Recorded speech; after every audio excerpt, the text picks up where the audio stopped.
శాంతి. ఈరోజు డిసెంబర్ 22వ తేదీ 2023 సాకార మురళి సారాంశము. మధురమైన పిల్లలు, ఎప్పుడైతే మీ బుద్ధి యోగం దేహ సహితంగా దేహం యొక్క సర్వ సంబంధాల నుంచి తెగిపోయి ఉంటుందో అప్పుడే మీ అవ్యభిచారి ప్రేమ ఒక్క బాబాతో జోడింపబడి ఉంటుంది. ప్రశ్న: పిల్లలైన మీ రేస్ ఏమిటి?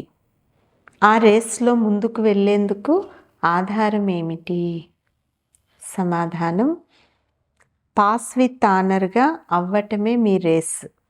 ఈ రేసుకు ఆధారం బుద్ధియోగం. బుద్ధియోగం ఎంతగా బాబాతో జోడింపబడి ఉంటుందో అంతగా పాపాలు అంతమవుతాయి మరియు స్థిరమైన అఖండమైన సుఖశాంతిమయమైన 21 జన్మల రాజ్యం అనేది ప్రాప్తిస్తుంది. దీని కొరకు పిల్లలు నిద్రను జయించేవారుగా అవ్వండి.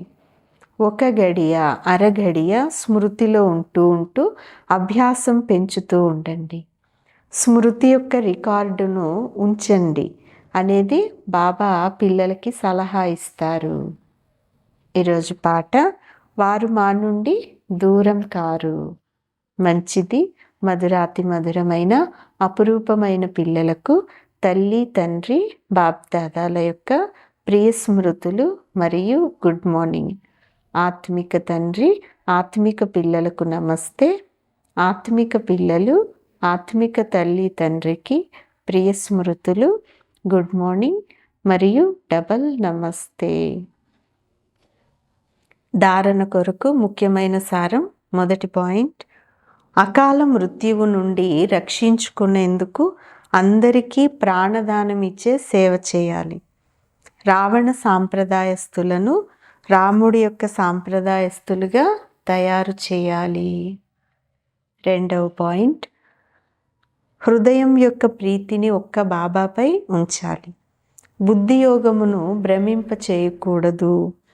నిద్రను జయించి స్మృతిని పెంచుతూ ఉండాలి. ఈరోజు వరదానం: శ్రీమతం అనుసారంగా జీ హజీర్ అంటూ హజూర్ను హాజీర్గా అనుభవం చేసేవారు సర్వప్రాప్తి సంపన్న భవ. వరదానం యొక్క వివరణ: ఎవరైతే ప్రతి విషయంలో శ్రీమతం ప్రమాణంగా జీ హజూర్ అంటారో, పిల్లలు జీ హజూర్ అనటం మరియు తండ్రి పిల్లల ముందు హజూర్ అంటే ఆ తండ్రి ప్రత్యక్షం అవ్వటం. ఎప్పుడైతే హజూర్ హాజరైపోతారో అప్పుడు ఏ విషయంలోనూ లోటు అనేది ఉండదు. సదా సంపన్నమైపోతారు. దాత మరియు భాగ్య విధాత ఇరువురి ప్రాప్తుల భాగ్యం యొక్క నక్షత్రం మస్తకం పైన మెరుస్తూ ఉంటుంది అంటారు బాబా. స్లోగన్: పరమాత్మ వారసత్వానికి అధికారులుగా అయి ఉన్నట్లయితే అధీనత అనేది రాలేదు. మంచిది. ఓం శాంతి.